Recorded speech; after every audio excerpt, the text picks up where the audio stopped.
पंचांग प्रणाम। हरे हरे कृष्णा। कृष्ण जी, पंचांग प्रणाम। पंचांग प्रणाम। हरे कृष्णा माता जी, प्रभु जी सभी को मेरे पंचांग प्रणाम। हरे कृष्णा। पंचांग प्रणाम। हरे कृष्ण। हरे कृष्ण जी को पंचांग हरे प्रणाम। कृष्णा पंचांग प्रणाम। गीता माता जी पंचांग प्रणाम।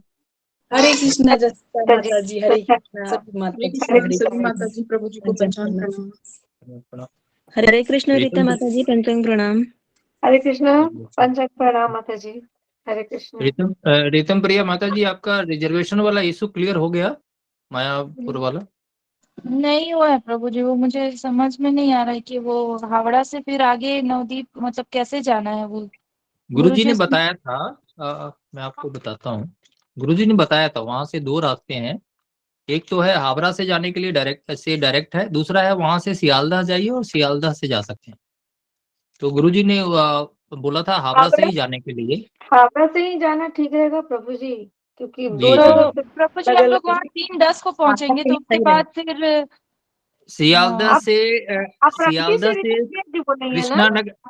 एक मिनट मैं बता दे रहा हूँ, फिर आप लोग बीच में कृपया म्यूट कर लीजिए। हरे कृष्णा।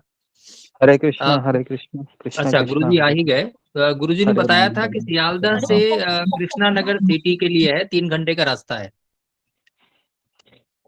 ठीक है रितम एक प्रिया मिनट एक माता जी। मिनट, ये कृष्णा मोहन प्रभु हमने एक पूरा एक लेक्चर दिया है, उसमें आप उनको लेक्चर क्यों नहीं आप बोलते हो सुनने को, अच्छा जिनको रितम आने का प्रिया माता जी, प्रॉब्लम आप है? हाँ आप लेक्चर देख बेटर लीजिए तो है आपको जो भी डाउट कि है आप उसमें क्लियर हो जाए। उस पंचांग जी प्रणाम। लेक्चर में। जी जी प्रीतम जी। हरे प्रिया माता कृष्ण जी गुरु आप जी, रांची पंचांग से है प्रणाम। ना? सभी भक्तों को मेरी पंचांग जी मैं प्रणाम। देख लूंगा। हाँ, आप बस चिंता करिए, हम पहुंच जाएंगे। आप पहुंचिए ना, हम हैं वहीं पे, आप बिल्कुल चिंता मत करिए। पंचांग प्रणाम। हरे जी जी। कृष्ण हम दोनों मिलके पहुंच जाएंगे एकदम आराम से। पंचांग प्रणाम। हरे कृष्णा गुरु जी पंचांग प्रणाम, सभी भक्तों को हरे पंचांग कृष्णा हरे कृष्णा हरे कृष्णा प्रभु हरे कृष्णा। और यदि गुरु जी कुछ ऐसा करेंगे तो भी ठीक, हम दोनों मिलके करेंगे, कोई दिक्कत नहीं है। और भी कोई भक्त मिल जाएंगे तो अच्छा ही रहेगा। हरे कृष्णा हरे कृष्णा। ओके, ये हरे कृष्ण गुरु जी, गुरु जी हरे पंचांग। कृष्णा गुरु जी, हरे पंचांग कृष्णा प्रणाम। हरे सभी कृष्णा भक्तों को हरे पंचांग प्रणाम। कृष्णा। बहुत ही यार ठंडी लग रही है। हाँ, एक एक चीज मैं बता रहा हूँ। हमने एक स्पेशल लेक्चर दिया था, मैंने सारा चीज उसमें बताया है, तो आप उस लेक्चर को सुनिए जिसको आने का प्रॉब्लम है। ठीक है, तो उसमें मैंने एक स्पेशल लेक्चर दिया था। और कृष्णा मोहन प्रभु आपको जो जो पूछेंगे उनको वो लेक्चर है, उनको कहो कि आप लेक्चर सुनिए, क्योंकि आप हाँ कितना भी वो उनको मैं बताएंगे ना तो वो ग्रुप में नहीं समझ वो, पाएंगे। जी जी, वो ग्रुप में मैं दोबारा शेयर कर देता हूँ उस दिन वाला। जी जी जी, तो वही सबसे बेस्ट रहेगा। और जी जी जी। फिर भी अगर किसी को प्रॉब्लम है तो फिर मुझे से बात कर सकते हैं, है ना, अगर हरे हावड़ा। कृष्ण गुरु जी, पंचांग प्रणाम। जी जी। ओके, तो यही चीज है जो। और देखिए, मैंने पहले भी बताया कि हावड़ा में मैं उस 22 तारीख को, 21 तारीख को, 22 तारीख को मैं हावड़ा में रहूंगा ही। तो आप चिंता मत कीजिए, ऐसा कोई चिंता करने वाली कोई बात ही नहीं है। वहां पर ट्रेन 3 ऑप्शन है, ऐसे भी नहीं है आप हावड़ा पहुंचोगे तो 3 4 3 घंटे में आप पहुंच जाओगे, है ना। और वैसे भी वहां पर इतने लोग रहेंगे ना कोई आपको स्टेशन में भी मिल जाएगा जो वहां से मायापुर जा रहा है, क्योंकि उस समय काफी लोग मायापुर जाते आते रहते हैं, है ना। तो ऐसा कुछ नहीं, वैसे तो हमारा कॉल भी चालू रहेगा ही फोन, तो ऐसा कुछ दुविधा नहीं होगी। अगर जो वृंदावन में आए थे उनको भी पता है कि हम कॉल उठाते भी थे, उनसे बात भी करते थे कि आप कहाँ पर पहुंचे हैं, यहाँ से बस पकड़िए, ये पकड़िए। तो आप चिंता मत कीजिए, है ना। मुझे भी पता है चिंता होती है, लेकिन मुझे ऐसा लगता है कि अगर जिस तरह से अगर समुन्द्र में अगर नाव होती है, नाव का अगर कैप्टन अच्छा है ना तो यात्रियों को कुछ चिंता करने की जरूरत नहीं होती, बराबर है। अगर सही ड्राइवर गुरु अच्छा है ना, जी गुरु ड्राइवर जी। अच्छा है तो बैठने वाले को कोई चिंता करने की जरूरत नहीं है कि आप कहाँ पूछने वाले। तो इसलिए मैं चाहता हूँ आप चिंता मत कीजिए इसके बारे में। ओके जी, नहीं तो आप कितना चिंता करोगे ना, लेडीज का एक नेचर होता है, एक थॉट आया ना वो पूरा दिमाग खाते रहती है फिर और चलते रहता है उसका। तो इसके लिए थोड़ा सा आप चिंता मत कीजिए, चिंतन कीजिए भगवान का। ओके। गुरु जी, जपा क्लास में आप कुछ मंत्र बताए थे, वो मंत्र मुझे आप व्हाट्सएप करके बताएंगे क्या? जपा ग्रुप में जपा टॉप में टॉक में मंत्र जी। मंत्र कौन सा मैंने बताया था का? जी कुछ एक मंत्र आज बताए थे जपा टॉक। बोल रहे थे ना एक वो पाठ वो अध्याय का वही माता जी बोल रही है। नीचे ना तरोरपि सहिष्णु नाम। हाँ वो वाला वो प्रणादपि मंत्र सुनिश्चयेन जी गुरु करोरपि जी सहि। कोई लिख के व्हाट्सएप करेंगे ना कोई भी हाँ जिसको आता है। वो जी और तो अष्टकम है, वो मैं शेयर कर देता हूँ, पूरा शेयर हाँ कर देता हूँ, 8 के 8। पूरा 8 में से वो तीसरा श्लोक है, तो तीसरा है जी जी, उसको मैं अभी शेयर कर अंडरलाइन। देता हूँ। जी जी जी तो जी। ओके ओके, तो आज हम ये नहीं करते, डायरेक्ट शुरू करते हैं। आरती वगैरह आज नहीं करते हैं, तो कल के लिए आरती है। मैंने टाइम दिया था क्या आरती गाने के लिए? आज किसी को कुछ बताया था मैंने? कृष्ण मोहन प्रभु नहीं गुरु जी आज आज का? किसी को नहीं बोला था। आज नहीं बताया था ना, ठीक है। नहीं बताया। तो हम 2-3 दिन का हम अभी बता देते रहे, ताकि कभी ऐसा हो सकता है कि 3-4 मिनट उसमें चले जाते हैं, तो फिर हमारा रूटीन खराब हो सकता है। सो बेटर है कि आप, मैं सोच रहा था कि अभी हम जैसा कि गौर आरती और भोग आरती है इंट्रोड्यूस किए हैं, तो सबको भोग आरती गौर आरती पता चला है। तो गुरु पूजा है, तो मैं चाहता हूँ कि अभी गुरु पूजा और नरसिंह आरती, ये दोनों पैटर्न चलेगा एक हफ्ते के लिए, ठीक है। तो गुरु पूजा और नरसिंह आरती है, ये कल की गुरु पूजा है। किसी को आता है गुरु पूजा जिसने अभी तक प्रैक्टिस गुरु जी किया मुझे है? आता है। हाँ, फिंगर को रेस कीजिए, फिर मैं 3 दिन का मैं बता देता हूँ। तो गुरु पूजा है ये, ठीक है। रीति माता जी नरसिंह आरती है, वह नरसिंह आरती कौन अभी तक गाए नहीं है, जिसको गाने की इच्छा है मैंने तो नहीं मैं गाई नाम, मुझे। पूजा गानी है। हरे कृष्ण ठीक गुरु है जी, प्रसांग प्रणाम। हाँ, हरे कृष्ण भी नहीं भक्तों, गाई। प्रसांग प्रणाम। जी ओके। तो रीता प्रसाद माता जी नरसिंह आरती गाएगी कल के लिए, और गुरु पूजा है रीति माता जी गाएंगी। परसों के लिए गुरु पूजा है ये जी हरे कृष्णा गुरु जी, दंडवत प्रणाम। ओके, ममता कुमारी माता जी गाएगी। और ये नरसिंह गुरु को आरती है। दंडवत प्रणाम। गुरु पूजा और गुरु मुझे वंदना साथ सेम है क्या? में तो मैं अपने हाँ बेटे सेम है, को सेम है, बोली था इसलिए। सेम है ओके। और नरसिंह आरती है भावना शिकोकर माता जी, आप गाओगी? नहीं प्रभु जी नरसिंह मुझे आरती गाना नहीं आता है। गाना नहीं आता है, ठीक है ओके। फिर नरसिंह आरती है ये जी ओके। नीतू झा माता जी, आप मंगल आरती, आप ये गाओगी, नरसिंह आरती गाओगी परसों के दिन, ठीक है। जी गुरु जी गाऊंगी। उसके बाद तीसरे दिन का मैं बता रहा हूँ गुरु पूजा है, ये प्रतिभा माता जी गाएगी। और गुरु नरसिंह जी मैं आरती है सिंह आरती हाँ शायद नहीं गाई हूँ। मैं अपने गुरु बेटे को पूजा, बोलती हूँ इसलिए। हाँ गुरु पूजा ठीक तो है, गुरु पूजा गाना है, बेटे को ट्रेन करो फिर जी गुरु गुरु पूजा जी। गाने को। और नरसिंह आरती है ये, हाँ सात्विक गुरु जी वर्मा। मैं गाऊंगी। नहीं, आपको मैंने दिया है ना अभी, ये क्या दिया है, मुझे गुरु नहीं पूजा गाना। पत्र दे दिया है गुरु पूजा, या नहीं दिया अभी तक? नहीं सुधा माता नहीं नहीं दिया, नहीं ठीक दिया नहीं दिया। ओके। कितने दिन का हुआ कृष्ण मोहन प्रभु? 3 दिन का हुआ, जी 5 ओके 6 7। ओके। और चौथे दिन का भी मैं बता रहा हूँ, चौथे दिन के लिए ये ओके, जस्मिता पत्रे माता जी को बताओ गुरु पूजा के लिए। और नरसिंह आरती के लिए संस्कृति जादव, इनको दे दो नरसिंह आरती। और ठीक है, उसके बाद सुधा माता जी गुरु पूजा और नरसिंह आरती है ये शीला देवी माता जी, ओके। तो मैंने कम से कम 6 दिन का भी दे दिया है। 5 कितने दिन का हुआ कृष्ण मोहन? 5-6 जी दिन का 5 हुआ, दिन का होगा गुरु जी, 9 5 जनवरी तक दिन, हो गया। ठीक है। तो मुझे लगता है कि 5 दिन का मैं पूरा दे दिया हूँ, ताकि कोई असुविधा ना हो। और मैं चाहता हूँ कि आप अभी जिन लोगों ने गाया है वो लोग नहीं गाएंगे गुरु पूजा, मैं चाहता हूँ गुरु पूजा सब कोई व्यक्ति गाए। तो हम क्या करेंगे, गुरु पूजा है, आप अभी 5 दिन है आपके पास, तो आप ट्राई कीजिए सीखने का। बहुत सुंदर है ये गुरु पूजा, और गुरु पूजा में ही सारा फिलॉसफी बसा हुआ है।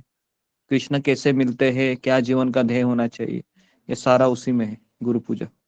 ओके, तो गुरु वंदना और गुरु पूजा एक ही है।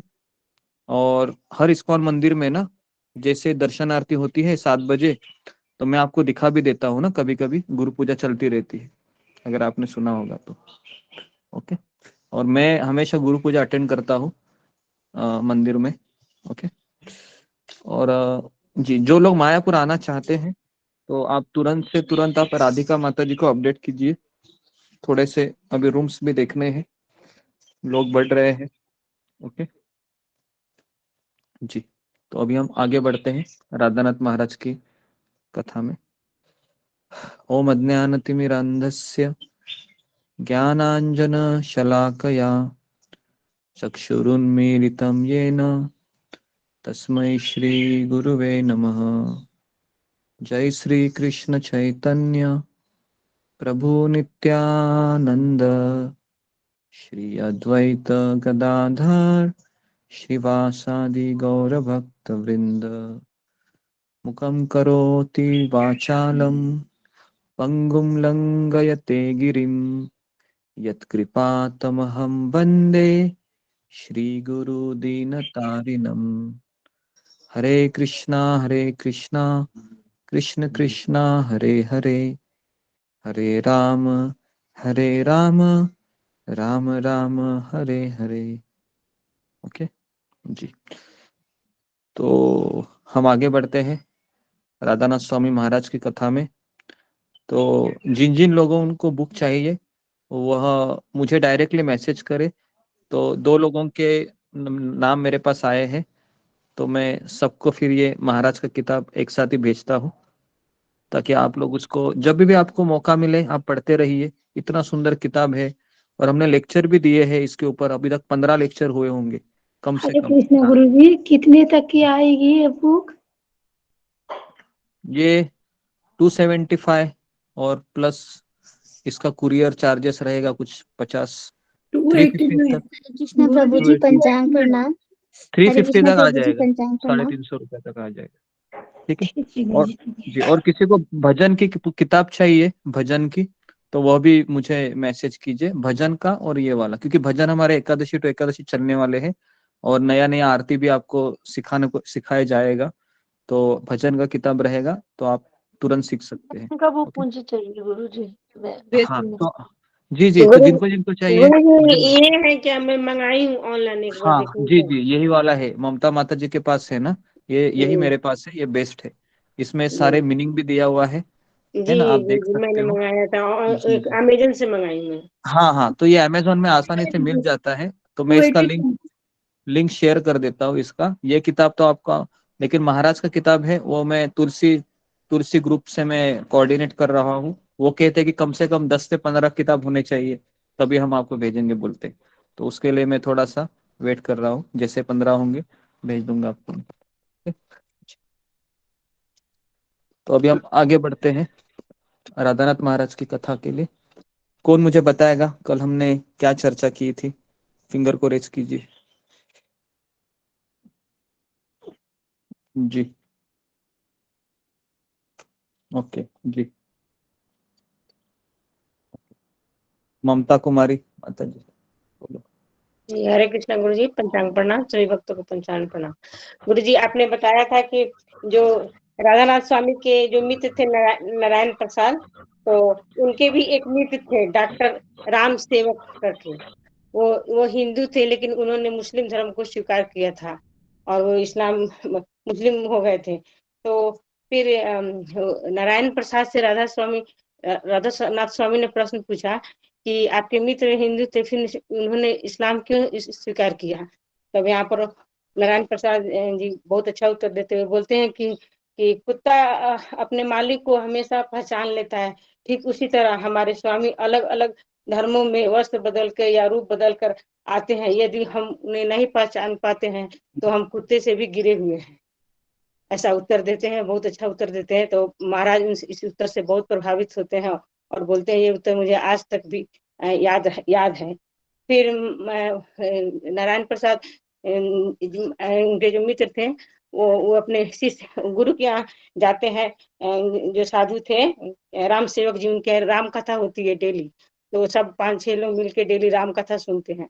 और वहाँ पर राधानाथ स्वामी भी रहते हैं, लेकिन वो हिंदी में बोलते हैं तो उनको समझ में नहीं आता है। तो फिर वो बाद में वो अपने मित्र से पूछते हैं, नारायण प्रसाद से, कि आप गुरुजी ने आप क्या कथा कौन सी सुनाई, आप मुझे सुनाइए। तो वो उनको वो कथा राम जी की कथा नहीं बताते हैं, कृष्ण की कथा बताते हैं, माखन चोर की। तो फिर दूसरे दिन भी वही होता है, फिर दूसरे दिन भी वही कृष्ण की कथा सुनाते हैं वे। तो तीसरे दिन राधानाथ स्वामी ने बहुत ध्यान से सुना, उनको तो लैंग्वेज नहीं आती थी, फिर भी उन्हें एक एक बात को ध्यान से सुना।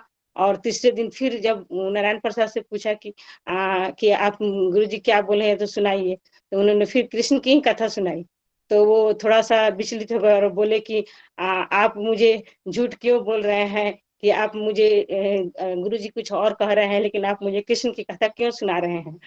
तब मैं इस लायक नहीं हूँ कि मैं श्री राम की कथा सुनूं, मैं इतना पतित हूँ।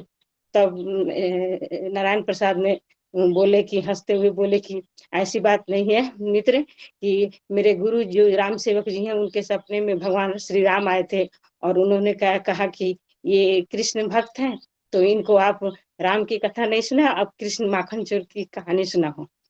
तो फिर ऐसा होता है। फिर उसके बाद महाराज के वो वीजा उनका खत्म हो जाता है कुछ दिनों के बाद। तो फिर ये वीजा ऑफिसर के पास जाते हैं, तो वहां पर वो देखते हैं कि उनके ऑफिस में वो जो जहाँ चेयर लगा था उनके ऊपर भगवान श्री राम का पिक्चर था। तो वो बोले पिक्चर को देख के, क्या आप चाहते हैं कि मैं ऐसे देश का रहने वाला हूँ जहाँ पर लोग मांस खाते हैं, बिना शादी ब्याह के लड़के लड़कियां एक साथ रहता है, हमारे देश का कल्चर बहुत अच्छा नहीं है, और मैं एक राम भक्त हूँ और मुझे राम से प्रेम है, मैं यहाँ पर रहना चाहता हूँ, क्या आप चाहते हैं कि मैं ऐसे देश में जाऊं। तो वो जो ऑफिसर था वो अचानक से कुर्सी पीछे करके और खड़ा हो गया और उनकी बातों से बहुत प्रभावित हुआ और बोला कि नहीं, कि आप यहाँ पर रह सकते हैं। तो यहाँ पर महाराज की चतुराई का पता चलता है कि अगला व्यक्ति का कोई जो कमजोरी होता है उसको वो पकड़ लेते हैं और फिर इस तरह उनको वहां पर रहने का परमिशन मिल जाता है। फिर राम सेवक जी जो गुरु थे वो उनको जाते समय ममता माता राधा जी, जी इसके आगे का मैं किसी दूसरे को बोलता हूँ। आप बहुत अच्छा बता रही है, वेरी गुड, वेरी नाइस। उसके बाद धन्यवाद। जी शीला देवी माता जी, आप बोलो, इसके आगे का बोलो। हाँ, हरे कृष्णा गुरु जी, पंचांग प्रणाम। हरे कृष्णा सभी भक्तों को पंचांग प्रणाम। इसके आगे गुरु जी वो वहीं जाते हैं आश्रम में और वो रहते हैं 2-4 दिन और फिर वो चले जाते हैं आगे का, मैं स्थान का नाम भूल गई हूँ। आगे जनकपुर, प्रस्थान, हाँ जनकपुर जाते हैं, सॉरी गुरु जी, जनकपुर जाते हैं। और वो मतलब वो राम सेवक जी होते हैं, वो उनको मतलब दोनों से बहुत प्रेम हो गया तो जाने लगे। तो उन्होंने ऐसा मतलब सोचे, वो प्रणाम किए रघुनाथ स्वामी जी। तो वो सोचे कि मेरे पास देने के लिए कुछ भी नहीं है, पर मैं इन्हें क्या दूं, ऐसे कह के। तो इधर उधर नजर घुमाए तो उन्हें कुछ नजर नहीं आया, तो उनकी लाठी नजर आई, तो वो लाठी उनको दे दिए और रघुनाथ स्वामी वो लाठी को बहुत प्रेम पूर्वक स्वीकार कर लिए। और फिर वहां से वो चल पड़ते हैं, जनकपुर जाते हैं। तो फिर वो रात हो जाती है, चलते चलते रात हो जाती है और सुबह से खाना वाना भी कुछ नहीं खाते हैं, मतलब चल ही रहे हैं। फिर उनको रास्ते में कुत्ता बहुत सारे मिलते हैं और भौंकते हैं। तो वहां उस लाठी का वो राधानाथ स्वामी जी प्रयोग करते हैं और फिर वो भागते भागते जाते हैं। तो उन्हें और सब लोग बहुत सारे घेर लेते हैं जनकपुर में और उन्हें मारने के लिए मतलब तलवार वगैरह सब उठाते हैं। जैसे कुत्ता भूकते हैं तो लोग सब आ जाते हैं। तो उन्होंने फिर बहुत विनम्र भाव से कहते हैं कि मतलब मैं कहीं जा रहा हूँ और मैं भक्ति मार्ग पे हूँ, करके वो विनय करते हैं। और दिन रात भूखे भी थे, रात भी हो गई थी। फिर उस आदमी ने जो उनको मारने आया था वो बहुत ही ध्यान पूर्वक उनकी बात को सुना और फिर वो तलवार को नीचे रख दिया। और फिर मतलब उनको ऐसा समझ में आया कि नहीं ये अच्छा आदमी है करके, और फिर उनको साधु की तरह मतलब उनको सेवा किया, उनको अंदर ले गया, गरम गरम दूध दिया और फल दिया। इस तरह से उनको स्वागत किए उन्होंने। फिर जी जी, ओके ओके, ठीक है, अच्छा बताया। उसके बाद जी, कौन है जो पढ़ेगा? हाँ, सात्विक, बताओ।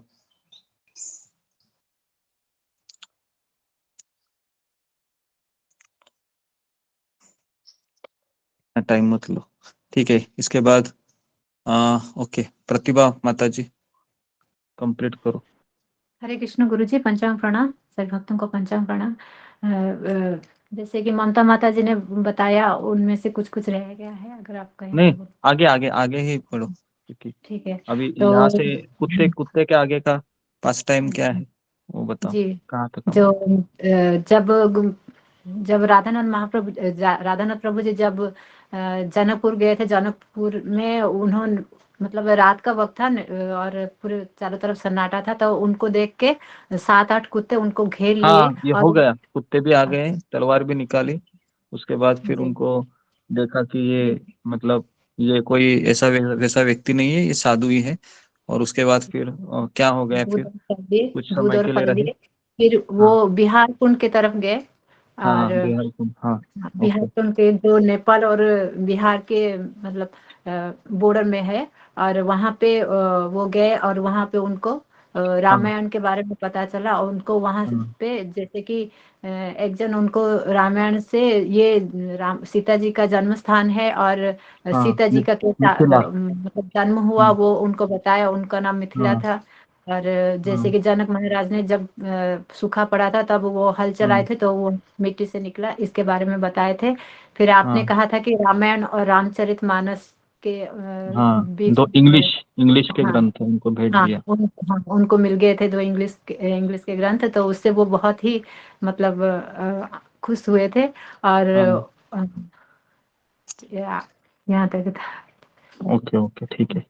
ओके, तो हम अभी आगे बढ़ते हैं। तो इसके बाद फिर जनक महाराज, जनकपुर में गुरुजी उनको एक तांत्रिक मिलता हाँ है, ठीक वहां है से वहां ठीक है ठीक है, मैं उसको अभी कंटिन्यू कर रहा हूँ।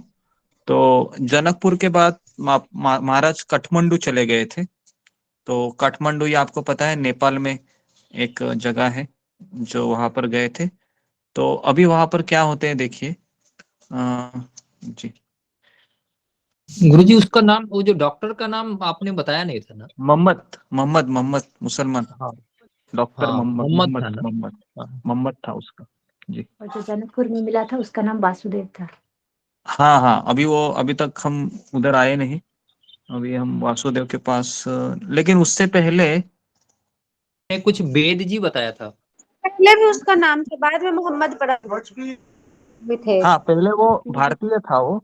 उसके बाद उन्होंने मुसलमान धर्म स्वीकार किया।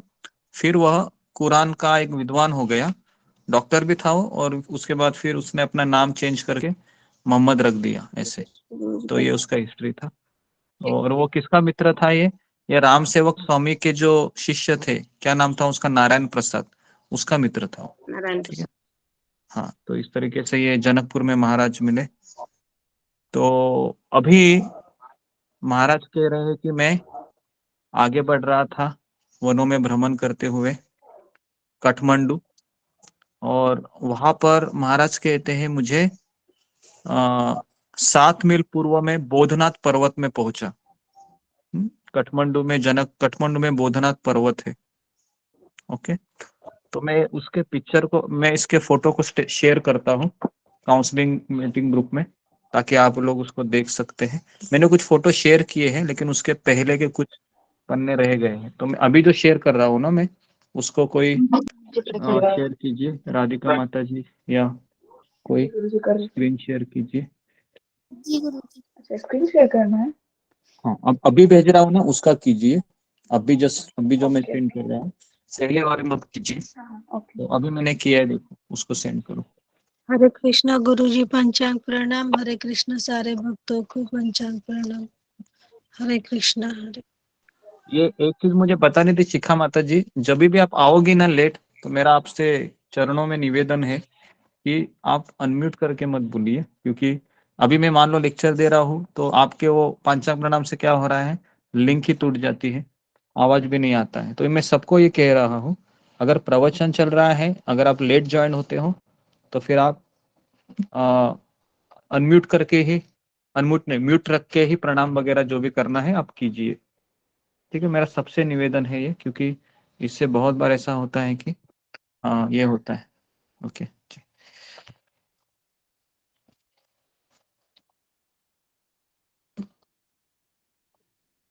ओके जी। जी, तो मैंने शेयर किया हुआ है, 4 पन्ने मैंने शेयर किए हैं। ये महाराज अभी काठमांडू से आगे जाते हैं उसका है। ओके ठीक है, तो अभी मैं इसको पढ़ रहा हूँ। महाराज कह रहे मैं बोधनाथ पर्वत में गया। अब ये बोधनाथ पर्वत कहाँ है? काठमांडू में, 7 मील पूर्व। किसी को देखना है तो मैं आपको दिखा रहा हूँ बोधनाथ पर्वत। ठीक है, हम देखेंगे। तो मैं स्क्रीन शेयर करके आपको वो काठमांडू का बोधनाथ पर्वत दिखा रहा हूँ। बोधनाथ पर्वत, पर्वत काठमांडू।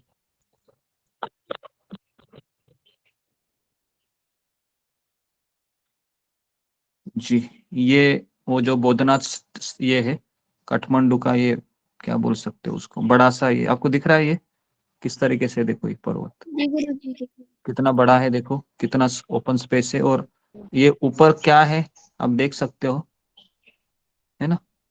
तो इसके बारे में ये मुझे भी पता नहीं है, लेकिन ये एक ऐसा इलाका है नेपाल में, काठमांडू का एरिया है।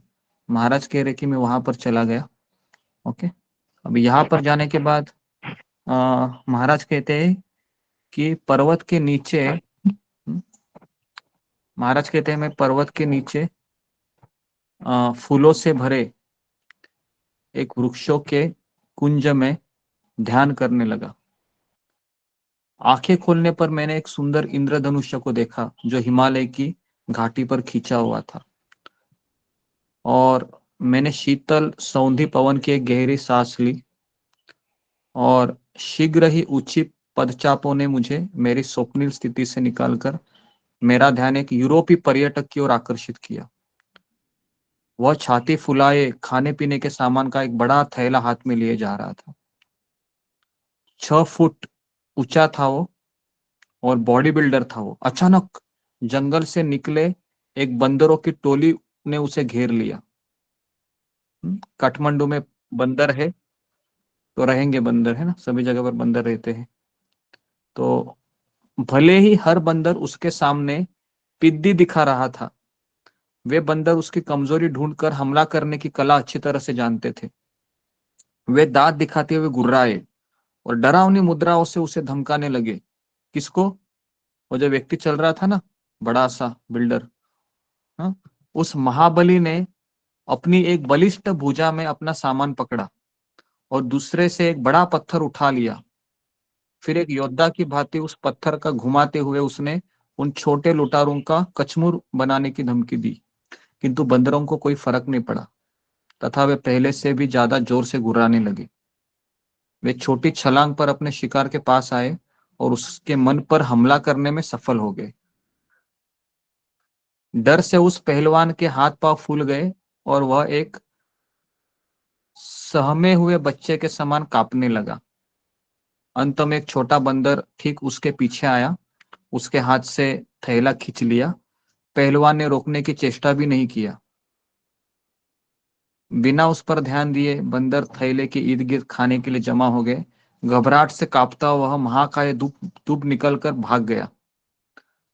अभी ये एक इंसिडेंस हुआ, ये महाराज देख रहे थे, हैं क्या, ऑब्जर्व कर रहे क्या हो रहा है रास्ते पे। महाराज उधर ही खड़े थे, देख रहे थे इनको। उसके बाद महाराज कहते थोड़ी क्षणों में एक 8 साल का दुबला पतला नेपाली लड़का आया। बंदरों की टोली ने अपनी लूट का भोग करना आरंभ ही किया था। उस छोटे बच्चे को आता देखकर उनमें खलबली मच गई। बच्चा हाथ में पत्थर लिए उनकी ओर दौड़ा। लुटेरों का दर्द होने लगा, उनकी आंखों में आतंक उतर आया। अचानक उन्होंने थैला छोड़ दिया और भाग खड़े हो गए। उस बच्चे ने थैला उठाया और खाने बैठ गया। सारे बंदर चिंताग्रस्त हो दूर से देख रहे थे। महाराज कह रहे मैं आश्चर्यचकित हुआ, यह क्या हुआ? वो तो बहुत पहलवान था, वो उसका भीम का उसका यूरोपियन व्यक्ति था, है ना, लेकिन उसके धमकाने से बंदर हटे नहीं। और एक छोटा सा बच्चा 8 साल का। लेकिन ये आने के बाद तुरंत क्या हुआ? तुरंत ये सारे बंदर भाग गए। तो अभी मेरा ये प्रश्न है कि अगर आपके सामने ये 2 इंसिडेंट घटते थे तो आप इसको किस तरह से इसको भगवान से या भक्ति से कनेक्ट करते थे, या आप उससे क्या सीख सकते थे? जी, तो फिंगर को रेज कीजिए। और महाराज क्या सीखे हैं वो मैं आपको बाद में बताता हूँ, है ना। हालांकि उसके नीचे है, कोई उसको देखिए मत ये होता है, तो उसको हटा दीजिए राधिका माता जी। ओके जी, बोलिए मुझे इन 2 इंसिडेंट से आपको क्या सीखने को मिलता है? फिंगर को रेज कीजिए।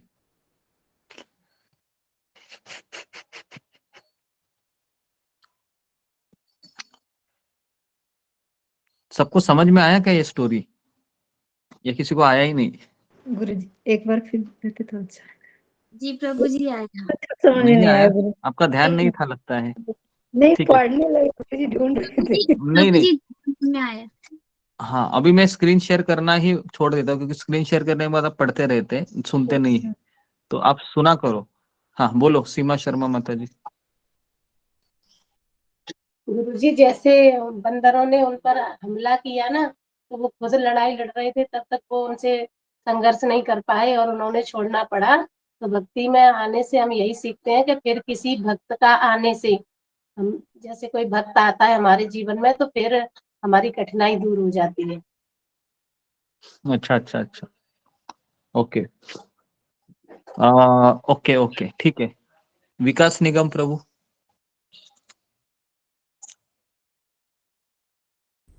हरे कृष्णा गुरु जी, दंडवत प्रणाम।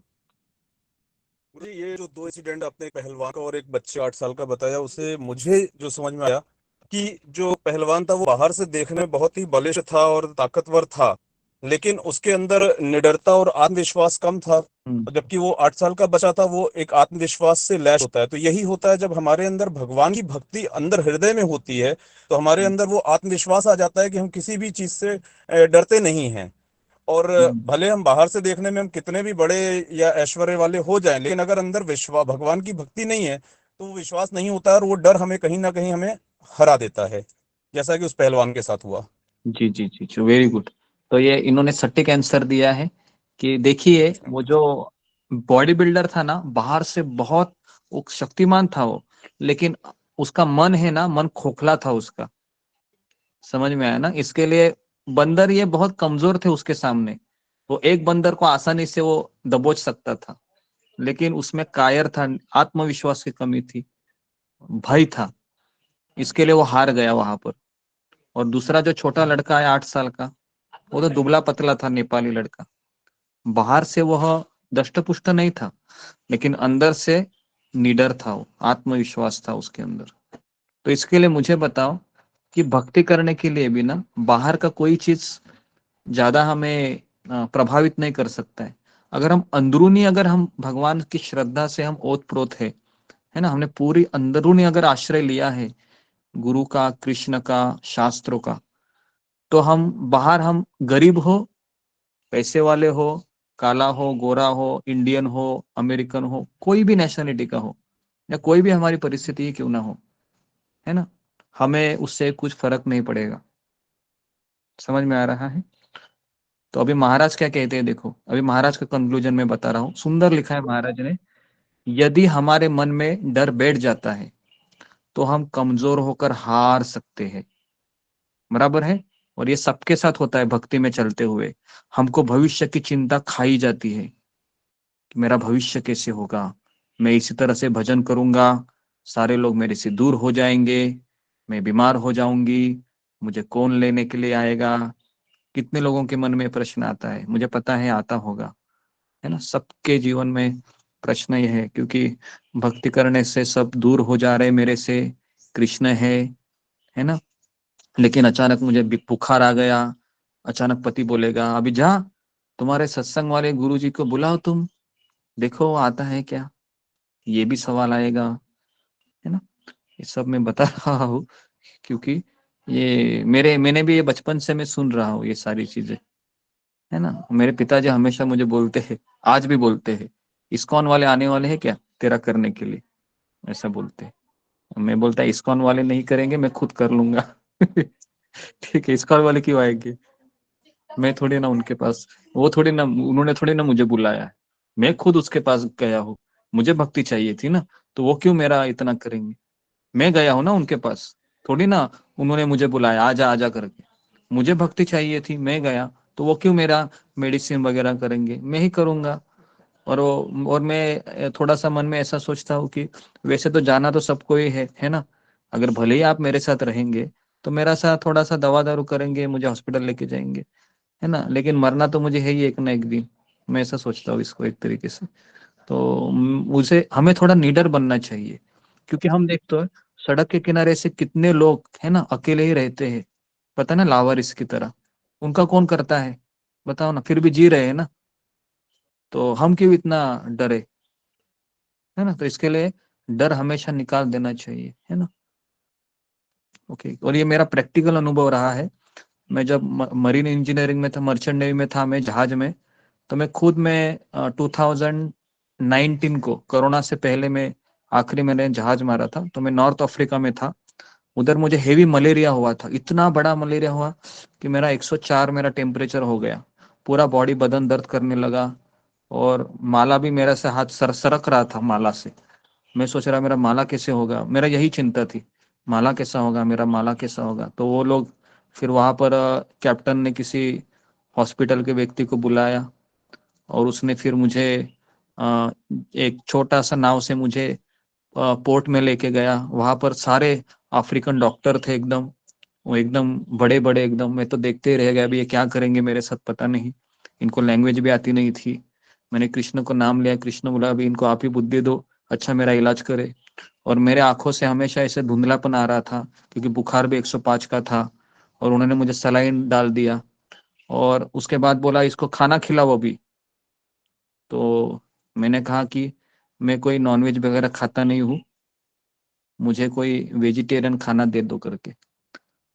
तो फिर भगवान की कृपा है कि तब वहां पर एक होटल था जो इंडियन आदमी ने बांधा है वहां पर, और वहां पर कुछ ऐसा जैन फूड मिल रहा था। तो भगवान की कृपा से उधर मुझे 2 रोटी और सब्जी मिलने लगा। भगवान को मन से ही अर्पण करता था। और वहां पर एक फोटो रहता था हमेशा मेरे पास, है ना, लेकिन तुलसी नहीं रहती थी। ये मेरा प्रॉब्लम था वहां पर, क्योंकि मैं बुखार इतना था, तुलसी बैग में ही रख के छोड़ के चला गया। तो भगवान को ही मैं वो ऑफर करता था ऐसे मन से। और फिर इस तरह से मैं वहां पर कम से कम मैं 5 दिन एडमिट था उधर। ये मेरा 3 दिन पहले का ही मैं अनुभव बता रहा हूँ मैं। और 3 दिन मेरे इतने हेवी गए कि ऐसा लग रहा था कि मैं इधर पता नहीं अगर मरूंगा तो कौन मुझे आग भी देगा कि पता नहीं, क्योंकि सब यहाँ पर कोई नहीं था अपना, सब अफ्रीकन लोग थे। और मेरे माता पिता को तो कुछ पता ही नहीं है, घर वालों को कुछ पता नहीं था मैं एडमिट हुआ था करके। और ऐसे मेरे साथ वहां पर पूरे 10 साल में 5 से 6 बार हुआ है, बीमार हुआ हूँ, हॉस्पिटल में एडमिट हो गया हूँ। लेकिन मैं अभी भी आपके सामने हूँ, आपको प्रवचन दे रहा हूँ, है ना। तो ऐसा ये हमारे केवल मन बहुत का डर बहुत होता है। कृपा हुई है भगवान कृष्ण की आप पे गुरु जी। और हम हाँ लोग तो जी जी जी, गुरुजी आप ग्रेट हैं। ग्रेट बिट नहीं है, लेकिन मैं अपना अनुभव बता के आपको मैं ये बता रहा हूँ कि ऐसा कुछ नहीं है, कि ये एक हमारा मन का डर होता है कि हमारा कोई करेगा नहीं। भगवान हमारी परीक्षा लेते हैं कि ये कितना मेरे से सरेंडर है। और आज मैं देख रहा हूँ, देखो ये परीक्षा मैंने पास किए है, तो अभी इतना भगवान ने मेरे ऊपर कृपा किया है कि, है ना, आप जैसे भक्त मिल गए मुझे, है ना, जो सुन रहे हैं, तीनों टाइम आ रहे हैं, गुरु मेरा जी आप हमें कृपा मिले कर रहे हैं हैं। गुरु जी। आपकी हम हम्म, पर कृपा हो रही है। हाँ जी जी।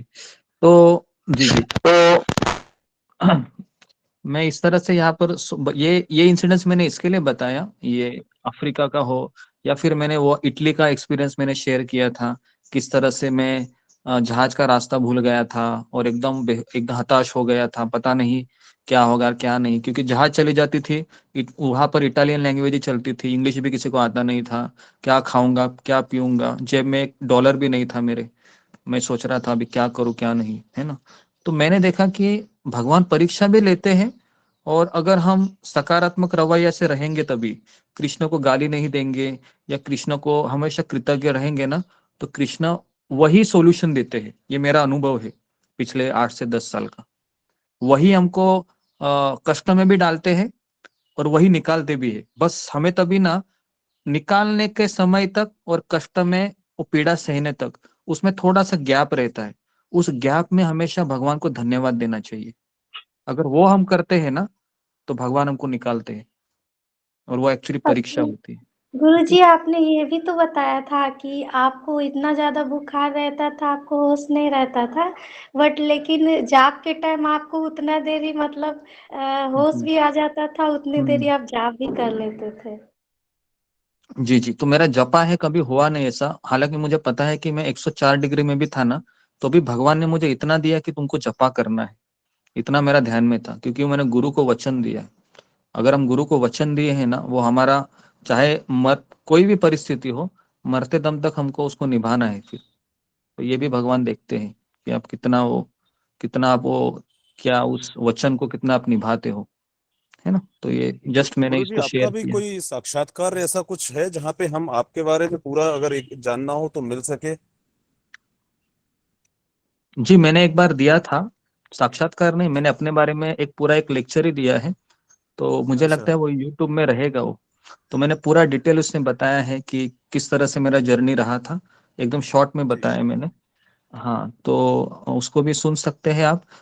नहीं तो मैं वापस एक बार बताऊंगा आने वाले दिनों में, जब जी गुरुजी बताइए। पूरा डिटेल बताइए। सेव होते हैं जी। गुरुजी।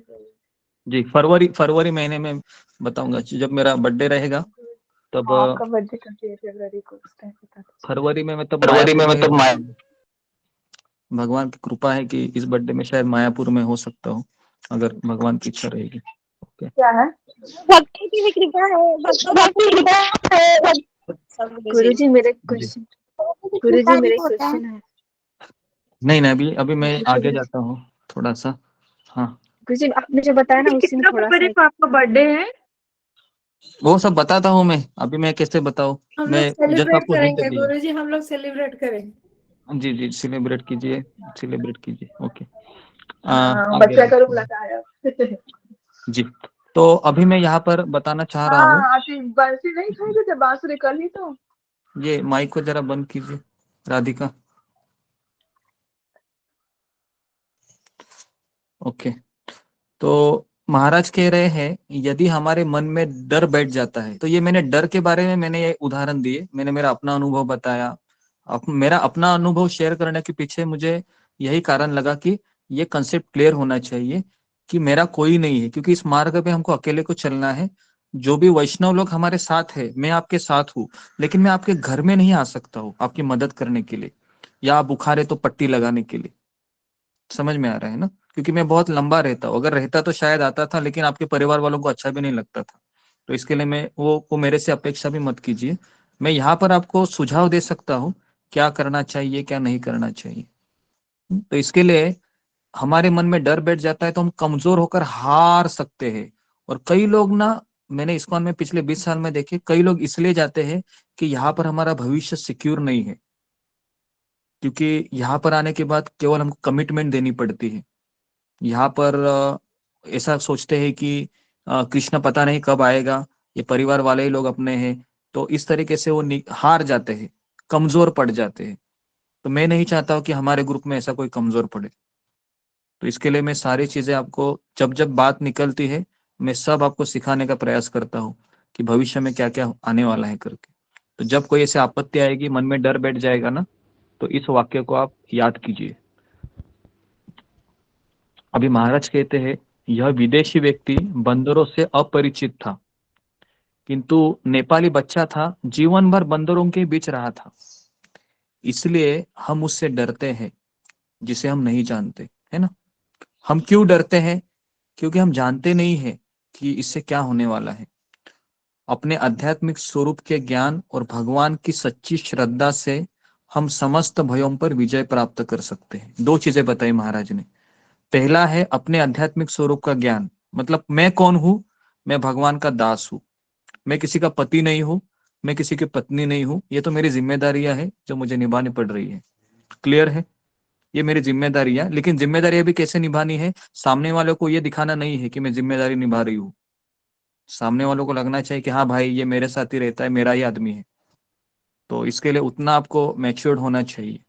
हमारा प्रॉब्लम क्या होता है कि हम वहां पर फॉर्मेलिटी दिखाते हैं, तो उनको पता चलता है ये इसके ये कृष्ण का है और ये यहाँ पर केवल मेरे पास फॉर्मेलिटी दिखाने आता है। तो मैं नहीं चाहता हूँ कि इस तरह से व्यवहार घर में हो। भले हमको सब फिलोसफी पता है, लेकिन हमें परिवार वालों के साथ भी नॉर्मली रहना है ना। थोड़ा सा चाहे तो आप जोक भी वगैरह भी मार सकते हैं, लेकिन जोक तो अभी पति पत्नी के भी चलते नहीं, झगड़े ही ज्यादा होते हैं। तो एटलीस्ट आप नॉर्मल तो रहा करो, ठीक है। तो और ओके, तो आध्यात्मिक स्वरूप के ज्ञान और भगवान में सच्ची श्रद्धा, हम समस्त भयों पर विजय प्राप्त कर सकते हैं। ये दो चीजें चाहिए। अगर ये दो चीजें नहीं है तो कमजोर पड़ जाएंगे। फिर भगवान में सच्ची श्रद्धा मतलब, एक बार शिला प्रभुपाद जी है अमेरिका में बैठे थे और उनके सामने एक शिष्य था, उनका नाम था उपेंद्र प्रभु। और शिला प्रभुपाद ने पूछा उसको, क्या तुम्हें भगवान याद आ रहे हैं क्या अभी? तो उसने आकाश की तरफ देखा और अपना सर खुजाने लगा ऐसे। और उसके बाद फिर उसने कहा कि प्रभुपाद जी, मुझे भगवान कृष्ण नहीं याद आ रहे हैं, मुझे आप याद आ रहे हैं। कि क्या उसने उत्तर दिया? मुझे कृष्ण याद नहीं आ रहे हैं, मुझे आप याद आ रहे हैं। तो प्रभुपाद ने कहा, वेरी गुड, तुम मुझे याद कर रहे हो, इसके लिए तुमको कृष्ण याद आएंगे। समझ में आया प्रभुपाद ने क्या उत्तर दिया? तुम मुझे याद कर रहे हो ना, इसके लिए तुम कृष्ण को याद करोगे। तो इसके लिए अगर गुरु को अगर हम याद करते हैं, है ना, तो कृष्ण याद आपको ऑटोमेटिकली आ जाते हैं। शिला प्रभुपाद को प्रश्न पूछा था, प्रभुपाद जी आप अकेले घूमते हो, है ना, अमेरिका में कोई नहीं है आपके साथ। तो प्रभुपाद क्या उत्तर देते हैं? मैं एक क्षण भी अकेला नहीं हूं, मेरे गुरु हमेशा मेरे साथ रहते हैं। यह प्रभुपाद का उत्तर था। तो अगर हमें अकेला लगता है घर में, तो इसका मतलब है आपने इस फिलॉसफी को अच्छे से समझा ही नहीं है। समझ में आ रहा है? आप अच्छे से समझे नहीं। अगर आपको लेक्चर लॉग आउट होने के बाद आपको लगता है मैं अकेली हो गई, अभी मैं अकेला हो गया, तो समझने का है कि आप तत्व ज्ञान को अच्छे से आप स्वीकार नहीं किए हैं। क्योंकि भगवान तो हमेशा साथ रहते ही है, लेकिन भगवान की अनुभूति तो बाद में होती है। लेकिन गुरु रहता है, जैसे शिला प्रभुपाद जी है, प्रभुपाद के शिष्य शिला प्रभुपाद को देखते थे, है ना, उनसे सुनते थे। तो जब प्रभुपाद अमेरिका से भारत जाते थे तो वो उनकी किताबें पढ़ते थे, किताबें पढ़कर उनको याद करते थे, उनका रिकॉर्डिंग सुनकर उनको याद करते थे, है ना, उनकी प्रतिमा को देखकर उनको याद करते थे।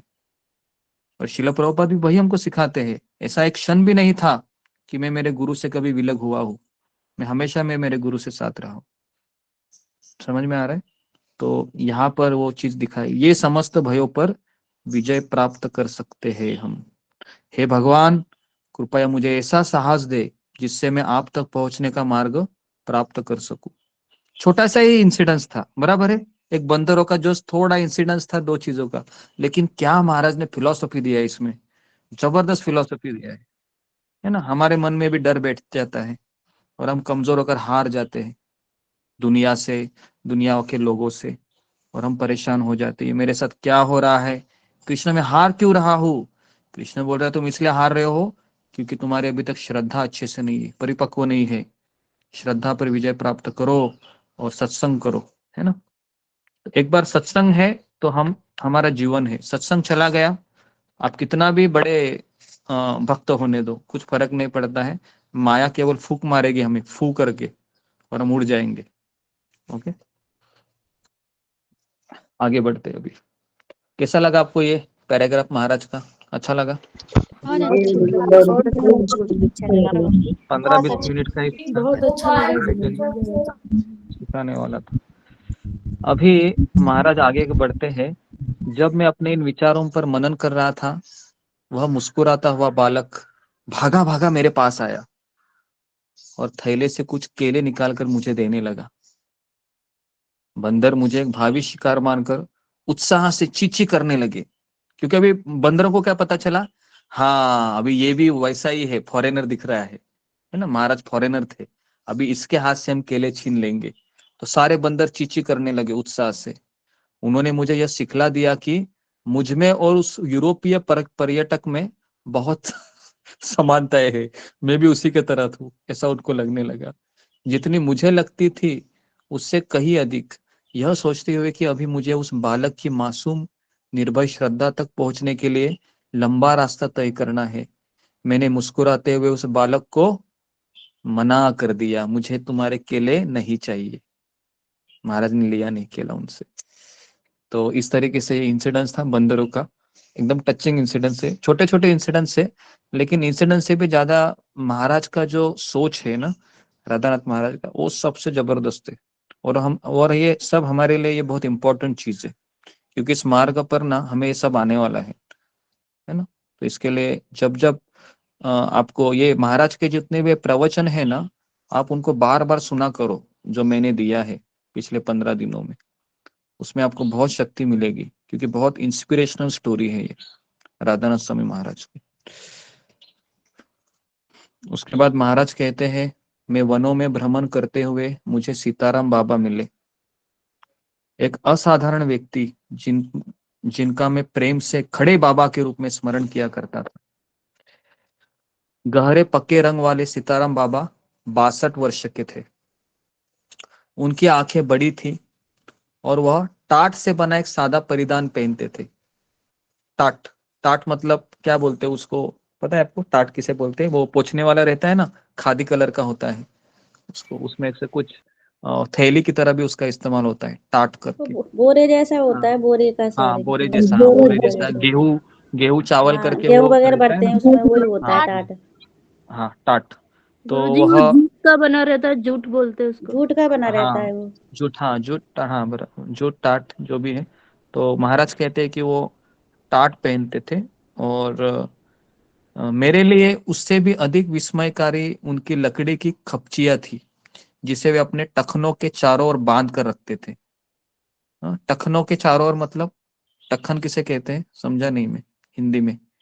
टखनों के घुटना, चारों ओर बांध कर रखते घुटनों थे। से मतलब था, हाँ, घुटना, टखना, घुटनों हाँ, से, घुटनों, एंकल, हाँ, जी जी, वहां पर वो बांध के रखते थे, लकड़ी की खपचिया, है ना। और महाराज कह रहे वो सदैव राम के स्मरण में आनंद प्राप्त करने के लिए प्रेरित करती थी उनको। और उनको एक मोटी सी टाट वो इसलिए पहनते थे क्योंकि उससे खुजली उत्पन्न होती थी उनके शरीर को, और खुजली उत्पन्न करने से क्या होता था, वो कष्ट में आ जाते थे, और जैसे कष्ट में आते थे वो राम का नाम लेते थे। समझ में आ रहा है? उन्होंने अपने अपने ओर से ही उन्होंने ये तपस्या ओढ़ ली, क्योंकि उनको पता है कष्ट नहीं आएंगे तो क्या करूंगा मैं, राम को भूल जाऊंगा, बराबर, राम को भूल जाऊंगा। तो उन्होंने अपने आप ही उस टाट है उसको पहन लिया, और वो अगर आप पहनोगे ना उसको तो आपको खुजाई देगी, खुजाएगी वो बहुत, और आपको बहुत बोले अरे क्या मैंने पहन लिया चलो। लेकिन टाट वाले वो सीताराम बाबा हमेशा उसको पहनते थे। इससे हमें एक चीज सीखने को मिलती है कि अगर मेरा जीवन आरामदायी बनने जा रहा है ना, तो थोड़ा सा उसको कष्टमय बनाइए अपने आप से ही, ताकि मैं उस परिस्थिति में भगवान का नाम ले सकूं। नहीं तो सुखमय परिस्थिति से हम तुरंत भगवान को भूल जाते हैं, बराबर। अभी अचानक आपको लॉटरी लग गई या मैसेज आया मोबाइल में, आपके खाते में किसी ने 25,000 रुपए डाल दिए हैं, पता नहीं किसने डाले हैं, तुरंत क्या होगा, शॉपिंग लिस्ट रेडी हो जाएगी माइंड में, चलो कहाँ से आया पता नहीं, कर देते अभी खर्चा, इस तरीके से। तो हिमालय में मुझे मिले अन्य योगियों की भांति सीताराम बाबा भी कठोर व्रतों का पालन करते थे। उन्होंने व्रत लिया था कि वे हमेशा पैरों पर खड़े रहेंगे। क्या व्रत लिया था देखो, हमेशा पैरों पर खड़े रहेंगे, कभी धरती पर बैठेंगे या लेटेंगे नहीं। इसलिए अपने शरीर को सहारा देने के लिए वे टखनों के आसपास लकड़ियों की खपचियां बांधते थे, ताकि 50 वर्ष से इस व्रत का पालन कर रहे थे। कितने? 50 साल वो बैठे नहीं जमीन पर। सोच सकते हो, उनके पास दो ही चीजें थी, एक था भिक्षा पात्र और दूसरी थी जपमाला, और वो लकड़े का फट्टा लिए घूमते थे, किसी पेड़ से लटकाकर एक झूले के समान बना लेते थे, और रात को वे इसी का सहारा लेकर खड़े खड़े सो जाते थे। कभी सुना है ऐसे व्यक्ति के बारे में? ऐसा भी कोई हो सकता है? नहीं ना। देखिए पहली बार सुन रही हूँ। पहली चलिए बार ठीक। मतलब कहने का तात्पर्य यह है कि हम ये जब सुनते हैं ना, तब पता चलता है कि लोग भगवान को प्राप्त करने के लिए क्या क्या नहीं करते हैं, और हमें थोड़ा सा कुछ होने के बाद हम सोचते हैं बाप रे बाप क्या हो रहा है मेरे साथ ये, है ना। तो इसके लिए हमें हमेशा हमको, देखिए इन्होंने वो व्रत लिया था कि, क्योंकि व्रत इसलिए लिए जाते हैं ताकि मैं मेरे भजन में मैं स्थिर रहूं। अगर आप व्रत नहीं लेंगे ना, जैसा हमारा एक व्रत क्या है, कुछ भी हालत में 4 बजे लॉग इन करके 16 माला करना है, ये हमारा एक व्रत है, बराबर है ना। अगर इस व्रत को आप निभाओगे नहीं ना, तो फिर आप हल्के पड़ जाओगे, और वापस हल्के पड़ने के बाद क्या होगा, हम वापस फिर बहुत सहजता से भक्ति को लेंगे, और जैसे हम सहजता से भक्ति में लेते हैं ना, फिर माया हमको वापस अपने पास बुला लेती है, और वापस हमारा लाइफ शुरू हो जाता है, वही पिक्चर देखना, मूवी देखना, या फिर बीच में घूमने जाना, है ना। लेकिन एक चीज है, अभी मैं एक दावे के साथ कहता हूँ, अगर आप सत्संग छोड़कर भी चले गए ना, तो भी आप सुखी नहीं रह सकते। पता है क्यों? कौन मुझे बताएगा? जी, $1,000,000 क्वेश्चन है, बताइए कि अगर आप सत्संग से भी 2 दिन 3 दिन के लिए भी जाते हैं, ये सोचकर कि थोड़ा सा मजा करके आ जाते हैं, फिर भी आप सुखी नहीं रहोगे। जी बताइए। हाँ मैं पूछता हूँ जी। जी टिकमू माता जी। हरे कृष्णा गुरु जी, पांचांग प्रणाम। गुरु जी, हमें पता होगा ना कि क्या चीज गलत है क्या चीज सही है, तो वो फिर अंदर से हमें इंटरप्ट करने लगता है कि नहीं ये गलत है ना। तो फिर हाँ हम 1-2 दिन के बाद ही हमें रिमाइंडर आ जाता है कि नहीं ये गलत है, तो हम वापस आ जाते हैं। हाँ, तो इसके जी लिए आप गुरु जी। भाग नहीं सकते, अभी भागोगे तो जी भी गुरु जी। आप इधर ही आओगे। बराबर है। अभी आप ना ट्रैप हो गए, पता है आपको, एक चोरों का एक क्या बोलते हैं उसको, ग्रुप होता है, वहां पर आना अलाउड रहता है लेकिन जाना अलाउड नहीं रहता है, पता है ना, आपने सुना है अपने फिल्मों में खुफिया गैंग उसको, रहता है, खुफिया हाँ जी गैंग। उसको गैंगस्टर जी बोलते हैं। खुफिया गैंगस्टर, खुफिया हाँ गैंग होते हैं गुरु जी। हाँ, तो अभी उसको क्यों नहीं भेजते हैं, क्योंकि उसको सब राज की बातें पता चलती है, बराबर है ना, तो वो जा नहीं सकता अभी।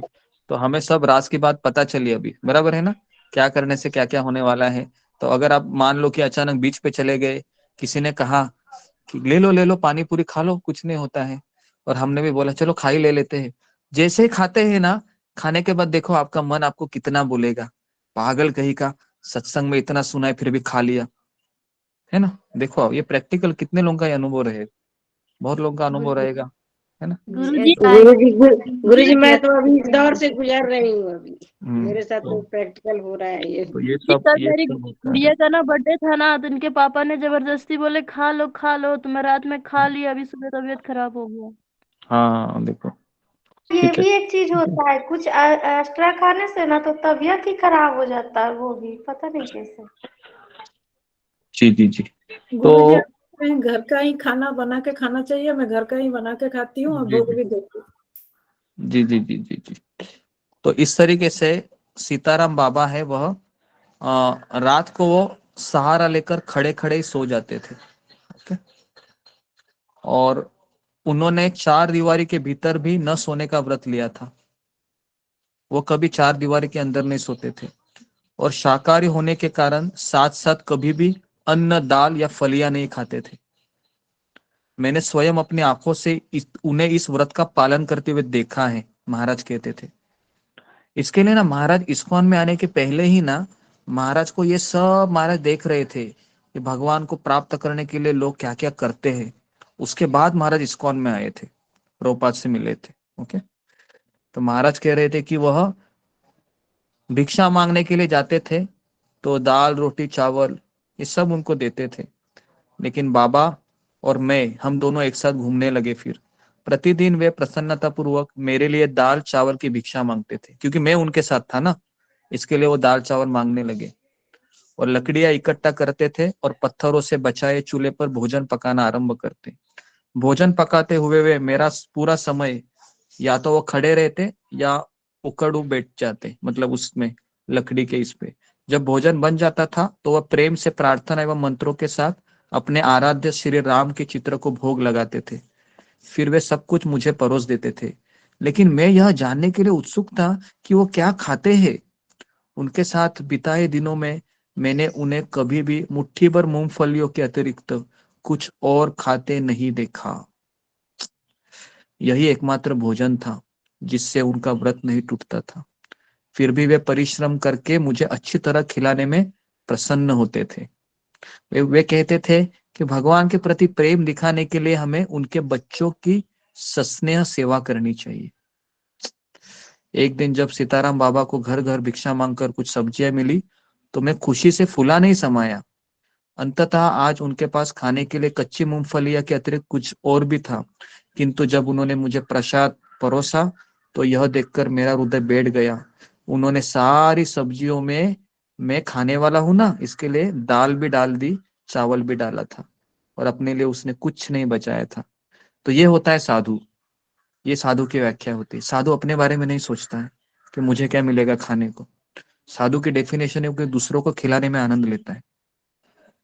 समझ में आ रहा है? ये बहुत इंपॉर्टेंट लेसन है हमारे लिए, और इससे ही कृष्ण इससे ही ज्यादा खुश हो जाते हैं हमसे।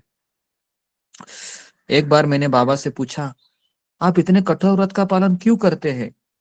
नम्रता से उन्होंने उत्तर दिया, इससे मुझे अपनी साधना पर ध्यान केंद्रित करने में सहायता मिलती। लेकिन मैं प्रसन्न हूं, और आश्चर्य की बात तो यह थी कि वे वास्तव में प्रसन्न थे। एक दिन सूर्योदय से पहले मैं वन के एक वृक्ष के नीचे बैठकर इस अद्भुत व्यक्ति के बारे में सोचने लगा। मैंने उनके अजीब गरीब व्रतों को समझ नहीं पा रहा था। वे अत्यंत कठोर एवं अनावश्यक भी लग रहे थे, किंतु फिर भी उन्होंने मेरा सच्चा प्रेम और विश्वास जीत लिया था। कहा जाता है कि कृत्रिम तपस्या हृदय को कठोर बना देती है। आप लोगों ने देखा है, जो लोग तपस्या करते हैं वो बहुत क्रोधित भी होते हैं। ब्राह्मण देखे आपने, बहुत क्रोधित होते, भड़कते लगते हो। लेकिन यहाँ पर महाराज देखा है कि ये सीताराम बाबा है, ये तपस्या करके इनका हृदय कोमल बन गया है, करुणा है उनके हृदय में। ईसा मसीह ने कहा है, आप एक पेड़ की पहचान कैसे कर सकते हो? उसके फल से कर सकते हो। बराबर है?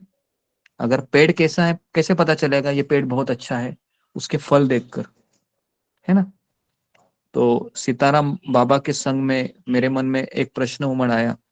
मुझे मिलने वाले अधिकांश योगी भगवान को निराकार शक्ति मानकर उस पर ध्यान करते थे, जबकि राम सेवक स्वामी है ना, जो राम की सेवा को व्यक्तिगत रूप में करते थे, और शिला प्रभुपाद ने भी भगवान कृष्ण को ही एक व्यक्तिगत एक सर्वाकर्षक व्यक्ति मानते हुए उनके प्रति अपना प्रेम व्यक्त किया था।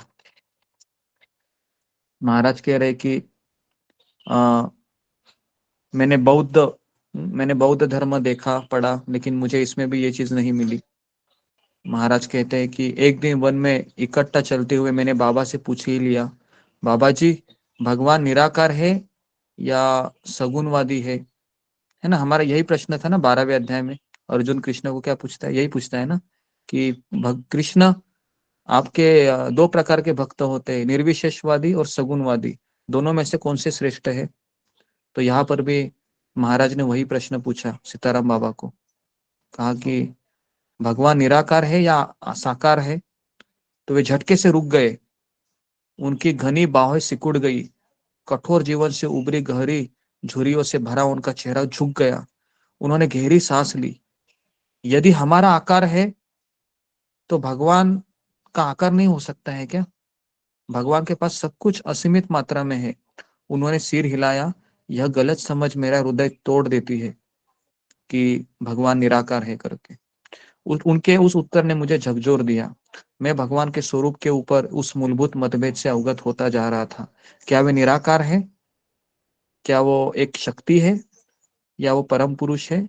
एक प्रकार से वही प्रश्न था जो बचपन में कड़कती बिजली की गर्जना से डरते हुए मैंने स्वयं से पूछता था, भगवान कौन है? क्या वे मेरे माता पिता के समान स्नेहिल है या निराकार है? तो उत्तर मुझे मिला था कि भगवान साकार है, तो मुझे अपना मार्ग चुनाव करने में मेरी सहायता प्रदान करेगा। अनेक दिनों पश्चात जब मैं सीताराम बाबा को छोड़कर जा रहा था तो मैं विचार करने लगा कि किसी व्यक्ति के बाहरी रूप को देखकर हम माप नहीं सकते कि वो व्यक्ति भगवान से कितना प्रेम करता है। बराबर।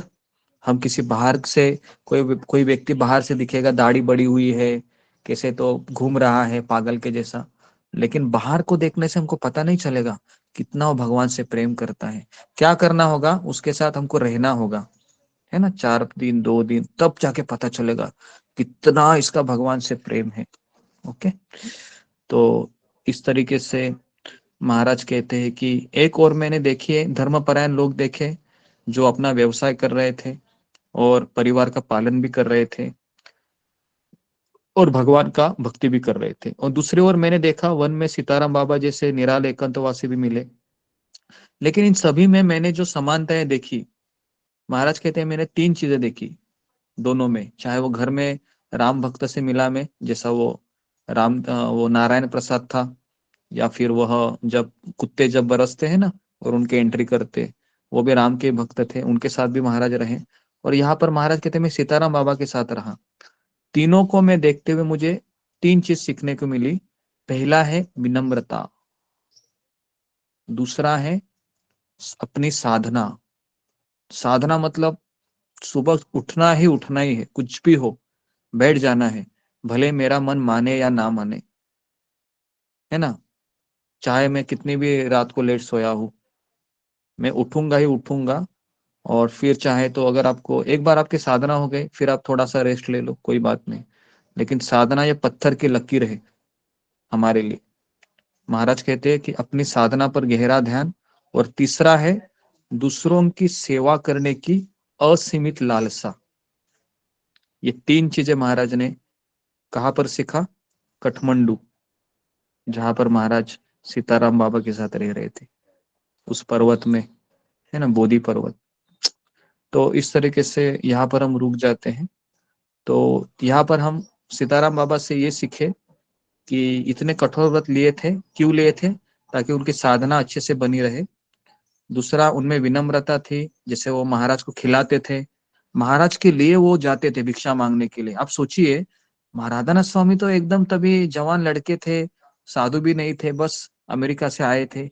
ऐसे व्यक्ति की सेवा करने के लिए भी इतना 50 साल भक्त सीताराम बाबा जैसा बूढ़ा व्यक्ति, आप सोच सकते हो ना कितना ये महान व्यक्ति होंगे सीताराम बाबा, है ना। तो महाराज कह रहे कि मैं उनकी विनम्रता से मुझे आकर्षित हुआ। उनकी साधना भी बहुत गहरी थी, खड़े खड़े वो सब करते थे 50 साल से। और तीसरा था दूसरों की सेवा करने की असीमित लालसा। ये सबसे ज्यादा टॉप मानी जाएगी तीनों में से। दूसरों की सेवा करने के लिए हमें इतनी लालसा होनी चाहिए ना कि अपने आप को भूल जाना चाहिए कि मेरा भी कोई अस्तित्व है इस संसार में, दूसरों के लिए जीना चाहिए। और उससे जो आनंद मिलता है ना, उसकी तुलना इस संसार के किसी भी सुख से नहीं है, और वही सबसे बड़ा आनंद है। ओके, तो यहाँ पर महाराज के लिए दूसरा कोई व्यक्ति, सांसारिक व्यक्ति की सेवा भी तो हो सकती है उसमें, किसी भी सांसारिक व्यक्ति की सेवा नहीं हो सकती? सांसारिक व्यक्ति की भी हो सकती है, या फिर कोई ऐसा व्यक्ति है। सांसारिक व्यक्ति की सेवा करने से अच्छा है कि सीताराम बाबा ने भी महाराज को परखा था, समझ में आया ना। ऐसे उनकी सेवा करने नहीं गए, वो परखा तो होगा ना कि जेन्यून है या नहीं है, बराबर है ना। तो हम क्या किसी की भी नहीं सेवा करते हैं, कोई व्यक्ति जेन्यून भी दिखना चाहिए। जेन्यून मतलब एटलीस्ट प्रामाणिक होना चाहिए वो अपने आप में, तभी तो कोई सेवा करेगा ना। या आप किसी की भी सेवा थोड़ी ना कर सकते हम। अबे आप लोगों की सेवा में क्यों कर रहा हूँ? सामने यही प्रश्न सामने आता है कि जैसे सेवा तो हम जैसे घर परिवार में रह रहे हैं, तो वहां वही तो सेवा के कुछ लोग पात्र हैं, कुछ नहीं है, तो पात्रता के हिसाब से तो सेवा की जाती नहीं, पात्रता के हिसाब से नहीं है। अभी हम बात किसकी कर रहे हैं कि सीताराम बाबा ये सेवा क्यों कर रहे थे? क्योंकि वो सोच रहे थे कि ये राम की भक्ति करने मुझे सहायता कर रहा है, इसके लिए उनकी सेवा कर रहे हैं, है ना। हमें अगर कोई ऐसे ही कोई बाहर का व्यक्ति है तो हम उसको प्रसाद दे के सेवा कीजिए, है ना। अगर संसार में अगर कोई आपको ऐसा व्यक्ति मिल जाता है तो आप उनको हरि नाम देकर या हरि कथा सुनाकर सेवा कर सकते हैं। ओके, इस तरीके से, ठीक है। जी, ओके, धन्यवाद। तो अभी 10:15 बजे है, तो हमारा टाइमिंग हो गया है। तो आज के सेशन में भी हमने बहुत कुछ सीखा, है ना। बंदरों से हमने चीज सीखी, उसके बाद सीताराम बाबा से भी इतना सब चीज सीखा हमने, है ना। तो ये महाराज की विशेष हमारे ऊपर दया है कि इस तरीके से राधानाथ महाराज ने किताब लिखा है ना, ये किताब लिखकर ही दया किया है कि इसको हम पढ़ के हम समझ रहे हैं कि मार्ग किस तरह से जाना है, कैसे रहना है, कैसे महाराज सीख रहे हैं, है ना। ठीक है। मैं गुरुजी बहुत हिम्मत मिलती है ये सब कहानी सुनने से। जी जी जी। हिम्मत आती है ओके, तो किसी को आगे कुछ बढ़ने कहना की। है फिंगर को रेस कीजिए, 2 मिनट है जी। नंदिनी झा माता जी बोलो। हरे कृष्णा गुरु जी, पंचांग प्रणाम। मैं ये कहना चाह रही थी कि कल मेरे बाबू आग में गिर गया पूरा, और आप सबकी गुरु जी आपकी कृपा से और सभी भक्तों की कृपा से उसे कुछ भी नहीं हुआ। हालांकि वो जैकेट टोपी सब कुछ पहना हुआ था और पूरा गिर गया, लेकिन उसे एक लुत्ती तक भी नहीं लगा। आप सबके आशीर्वाद से बस ये कहना चाहती जी जी जी जी जी। लेकिन आप हरि ख्याल बोल। हाँ, अच्छा है, अच्छा अनुभव है आपका, लेकिन आप ख्याल रखा करो फिर भी, है ना। भगवान बार बार नहीं बदमाशी कर रहे थे। कल मैं क्लास में थी उसी समय। जी जी जी जी। ओके, अच्छा अनुभव है आपका। ओके, तो और किसी को कुछ बताना है जी? जस्मिता पत्रे। गुरुजी वो राधा स्वामी पहले से ही तो वो पहले से तो वो उनके पास एक पात्र रहता था और डंडा रहता था। वो पहले से भी तो भिक्षा मांगते थे ना, तो फिर वो सीताराम बाबा के पास जपमाला थी और वो पात्र में सीताराम बाबा के बारे में बताया था, वो लेके वो घूमते थे। 2 चीजें थी। महाराज के पास भी वही था, एक लाठी थी जो राम सेवक स्वामी महाराज ने दिया था, और दूसरा उनके पास भिक्षा पात्र था। और महाराज का हुलिया तो अजीब ही था। महाराज के जटाएं बड़े हुए थे। महाराज शिवजी के फॉलोअर थे पहले, प्रभुपाद से मिलने के पहले, क्योंकि हिमालय में किसकी पूजा ज्यादा होती है? शिवजी की होती महादेव है ना। के। इस तरीके से वाराणसी वगैरह। और गुरुजी ओके। मुझे और एक चीज पूछना था, जो महादेव ये से बोलते हैं महादेव परम वैष्णव है, जो उनकी अगर सेवा करते हैं, मतलब जो पूजा करते थे पहले, अगर उनकी कृपा के बिना या भगवान कृष्ण नहीं मिलते हैं, ऐसे बोलते हैं, ये क्या सत्य है? जी ये तो ऐसा मेरे साथ हुआ है गुरुजी। मैं भी बहुत शिव जी की पूजा की हूँ, शिवजी बहुत शिवजी बहुत। जी जी, एक्चुअली शिवजी है ना, ये कुछ जन्म लेते हैं अपने भक्त से, कुछ सेवा करवाते हैं, और उसके बाद फिर वो कृष्ण की तरफ प्रमोट करते हैं। तो मैंने मैक्सिमम मेरे लोगों को, साथ यही हुआ। जी जी, मैं जहाँ पर प्रचार करने जाता हूँ, तारापुर के जगह, वहां पर भी कम से कम 15 दीक्षित भक्त है इस्कॉन के, राधानाथ महाराज के। उसमें से 10 है वो शिवजी के फॉलोअर रहे थे पहले। तो इस तरीके से शिवजी ही आपको यहाँ पर लाए हैं। जो लोग पहले शिवजी के भक्त रहे होंगे, तो आप शिवजी को धन्यवाद देते रहिए, है ना। जी जी, वो इस देते तरीके हैं, क्योंकि वो वैष्णव जी है, उनकी गुरुजी सेवा हम पहले उनके आशीर्वाद तो शिवरात्रि का चाहिए पाठ करते हैं। इसलिए। जी। तो ओके, तो मैं यहाँ पर रुकता हूँ, समय ज्यादा हो गया है, मुझे भी अभी सेवा के लिए जाना है, 10:30 बजे का टूर है मेरा। ओके, बहुत बहुत धन्यवाद आप सबका। हरे कृष्णा हरे कृष्णा हरे कृष्ण कृष्णा कृष्ण हरे हरे कृष्णा हरे, हरे राधे राधे राधे। हरे कृष्णा गुरु जी, मैं आपको कितने बजे फोन करूँ? कृष्ण गुरु जी पंचांग दोपहर प्रणाम। को करो। अच्छा अच्छा, ठीक है। सभी भक्तों को पंचांग प्रणाम। हरे कृष्ण हरे कृष्ण। सभी भक्तों को पंचांग प्रणाम। को मेरा पंचांग हरे प्रणाम। कृष्ण गुरु जी, पंचांग प्रणाम। हरे कृष्ण हरे कृष्ण। हरे कृष्ण सभी भक्तों को पंचांग प्रणाम। कृष्ण गुरु जी पंचांग सभी भक्तों को मेरे पंचांग प्रणाम। मेरा आटे में हो, मेरे से ऐसे ही प्रणाम ले लीजिएगा। पंचांग प्रणाम। धन्यवाद प्रणाम। हरे पंचांग प्रणाम। हरे कृष्ण मोहन प्रभु जी, सबको पंचांग पंचांग प्रणाम, और सभी भक्तों को मेरा पंचांग प्रणाम। प्रभु जी हरे कृष्णा सभी भक्तों को सभी भक्तों को मेरा पंचांग प्रणाम। हरे मैं आपको कृष्ण। एक बात बताना भूल गया, ये परसों के दिन राधानाथ स्वामी महाराज यहाँ पर आ रहे हैं, तो मैं आपको सबका उनका दर्शन करवाऊंगा। जी गुरुजी, आप परसों ही आ रहे हरि हैं। जरूर करवाइएगा गुरुजी। हरि बोलो जी हरि जी जी, बोल। बहुत धन्यवाद। ओके, हरि बोल गुरु जी। हरि बोल। हरि जी, जी, बोल। जी, जी। हरे कृष्ण प्रभु जी, पंचांग प्रणाम। हरे कृष्ण। हरे कृष्ण गुरु जी पंचांग प्रणाम। हरे कृष्णा विष्णु माता जी पंचांग को मेरा प्रणाम। कृष्ण गुरु जी, मैं उमा माता जी हरे कृष्णा राधानाथ पंचांग स्वामी प्रणाम। के फॉलोअर सुधा माता को जी पंचांग मैसेजेस प्रणाम बहुत आपको। आता है गुरु जी। हरे कृष्ण पंचांग माता जी। प्रणाम सभी भक्तों को कुंकुमा माता प्रणाम। सुषमा माता जी के चरणों में हरे प्रणाम। कृष्ण शिवा माता जी, पंचांग रीता प्रणाम। माता के चरणों में कृष्ण पंचांग माता प्रणाम। जी पंचांग प्रणाम। आपने सब जगह प्रणाम बाबा रघुनाथ। सुलेखा माता जी विस्मिता रानी माता जी हरे कृष्ण माता जी पंचांग प्रणाम। विष्णु माता जी प्रणाम। ज्योति माता जी सुलेखा कविता माता माता जी जी ज्योति माता जी पंचांग प्रणाम। माता जी पंचांग प्रणाम। तुलसी माता जी पंचांग सीता प्रणाम। माता जी सुधा माता जी पंचांग हरे प्रणाम। कृष्ण अंजलि हरे माता जी कृष्ण पंचांग तुलसी प्रणाम। माता जी सभी भक्तों को मेरी पंचांग प्रणाम। हरे कृष्ण हरे हरे कृष्ण कृष्ण अंजलि माता जी पंचांग प्रणाम। पंचांग प्रणाम माता जी। हरे कृष्ण हरे कृष्ण हरे कृष्ण गीता माता जी पंचांग प्रणाम।